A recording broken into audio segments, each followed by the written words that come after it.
सलाम वालेकुम, सत श्री अकाल, नमस्कार दोस्तों, स्वागत है आप लोग आज के मुख्य समाचार में। आप देख रहे हैं यूएई का नंबर 1 हिंदी समाचार चैनल यूएई समाचार। अगर आपने चैनल अभी तक सब्सक्राइब नहीं किया तो चैनल सब्सक्राइब करें, घंटी बजाएं, जिससे आप तक पहुंचे आपकी खबरें आपके लिए सबसे तेज सबसे पहले। भारत से यूएई आने वाली तमाम फ्लाइट्स पे कंफ्यूजन फिर बना हुआ था कि ये वाकई में फ्लाइट्स कब शुरू होगी।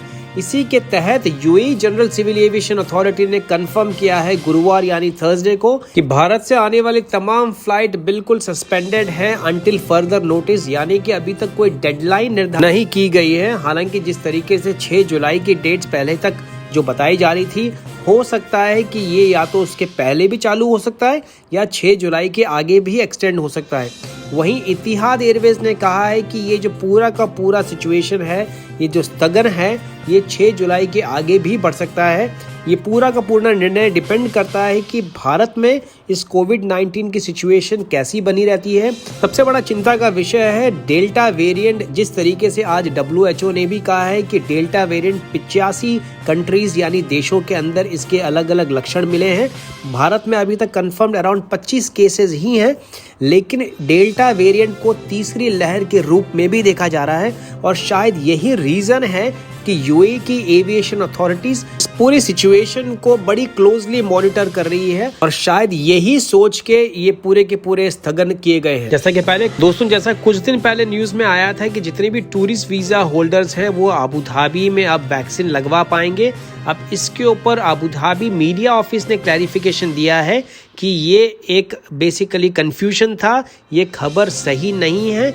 ये अपडेट आया था कि जितने भी विजिट वीज़ा होल्डर्स हैं अबू धाबी में, जिनकी वीज़ा एक्सपायर हो चुकी है, वो तमाम रेसिडेंट वीज़ा होल्डर्स जिनकी रेसिडेंस वीज़ा एक्सपायर हो चुकी है, केवल वो ही एलिजिबल हैं, वो ही उत्तीर्ण हैं इस वैक्सीन को लगाने के लिए। और वो तमाम लोग जो Abu Dhabi residence visa holders हैं, केवल वो ही एलिजिबल हैं, केवल उन्हीं को वैक्सीन लगाई जाएगी। कंफ्यूजन इसलिए आया था क्योंकि एमिरेट्स की जो वैक्सीनेशन की बुकिंग ऐप है उसके ऊपर ये अपडेट आया था कि अब विजिटर्स को वैक्सीन लगाई जाएगी, लेकिन अब इसके ऊपर पूरा क्लैरिफिकेशन दिया है अबू धाबी की सरकार ने अबू धाबी मीडिया ऑफिस के ट्वीट के हवाले से। इस खबर से ये भी माना जा रहा था कि अबू धाबी शायद टूरिज्म को प्रमोट करने के लिए इस तरीके के वैक्सीनेशन ड्राइव लगा रहा है, जिससे कि जो टूरिस्ट वो अबू धाबी में आएंगे वो वैक्सीन लगवा पाएंगे और इससे काफी बड़ी मात्रा में इजाफा होगा टूरिज्म इंडस्ट्री का। लेकिन अब इस ट्वीट के जरिए अबू धाबी ने इस पूरे कंफ्यूजन को हटा दिया है। दोस्तों, काफी सारे लोगों ने मुझे कॉल करके ये भी इंफॉर्मेशन मांगी थी कि जिनके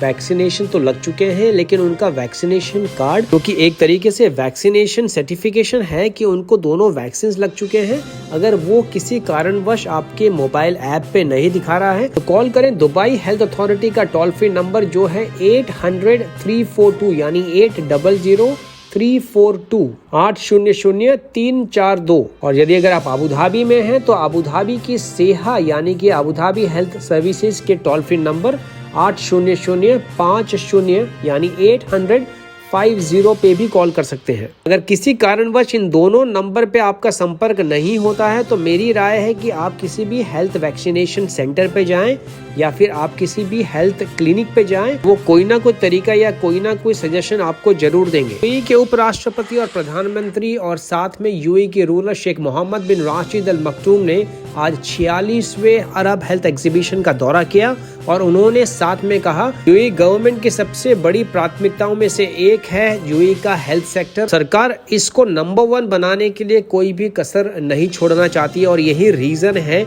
कि दुनिया की सबसे बेहतर और सबसे अच्छी हेल्थ सर्विसेज आपको यहाँ पे देखने को मिलेगी। साथ में उन्होंने ये भी कहा कि कोरोना महामारी के चलते जिस तरीके से यूएई के हेल्थ सेक्टर और जितने भी जो पूरी अथॉरिटीज़ हैं उन्होंने साथ में मिलकर काम किया है और जितनी तेजी से पूरी स्थिति को नियंत्रण में लाने के साथ साथ पूरी इकोनॉमी को वापस रिवाइव करके पटरी पे लेके आए, ये वाकई में काबिल तारीफ है। और उन्होंने खुशी जाहिर करी जिस तरीके से इवेंट्स और कॉन्फ्रेंसेस वापस शुरू हुए हैं दुबई के अंदर। की जानकारी के लिए कम से कम 250 से भी ज़्यादा इवेंट्स और एग्जीबिशन हर साल दुबई में किए जाते हैं और एक बहुत बड़ा ये हिस्सा है दुबई की इकोनॉमी का और दुबई की जीडीपी का। और अब हेल्थ के इस एग्जीबिशन में तकरीबन 2300 से भी ज़्यादा एग्जीबिटर्स यानी कि पार्टिसिपेट किया लोगों ने। 64 अलग अलग देशों से यहाँ पे आए थे। भाई पुलिस अब नाइफ इलाके में से जो हाथ गाड़ियाँ हैं जो हमाली यूज करा करते हैं उनको रिप्लेस करने वाली है और इनकी जगह पे आने वाली है नई छोटी छोटी पिकअप वैन जो कि आप एक ऐप के द्वारा आने वाले समय में ऑर्डर कर पाएंगे यानी कि इनकी सेवाएं ले पाएंगे। जानकारी दी है कर्नल ओमार अशूर जो कि डेप्यूटी हेड है नाइफ पुलिस स्टेशन के। जानकारी देते हुए उन्होंने कहा कि काफी लंबे समय से ये प्रपोजल पेंडिंग था। बहुत सारे लोगों ने शिकायतें की थी कि उनके सामान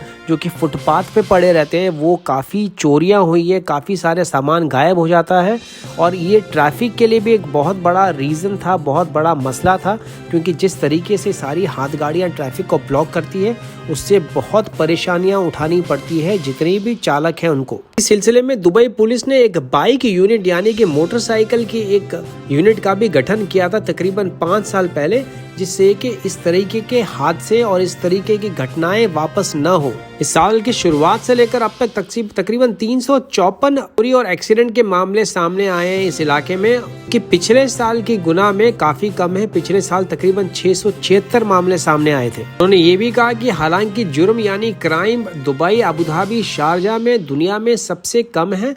ये तीनों शहर दुनिया की 10 सबसे महफूज यानी सेफेस्ट सिटी में से इनकी गिनती होती है। फिर भी कोई ना कोई हादसा, कोई ना कोई इंसिडेंट इस तरीके का चोरी का होता रहता है और अब पुलिस इस पे पूरी तरीके से लगाम लगाने के लिए वचनबद्ध है। गाड़ी आप आगे जाके ऑर्डर कर पाएंगे इस तरह के सामान बुकिंग्स के लिए, वो कुछ इस तरीके से दिखाई देगी जैसे आप इस तस्वीर में देख सकते हैं। पिछले 24 घंटों में 2161 नए कोरोना के केसेस निकल के सामने आए हैं। वहीं 2123 नई रिकवरीज भी देखी गई हैं। उसी के साथ पिछले 24 घंटों में 2 नई मृत्यु भी दर्ज हुई है, जिसको मिला के टोटल मृतकों की संख्या हो गई है 1775। एक्टिव केसेस हैं संयुक्त अरब अमीरात में 19,403। दूसरी ओर 98,699 नए कोविड-19 वैक्सीन भी लगाए गए हैं तमाम लोगों को।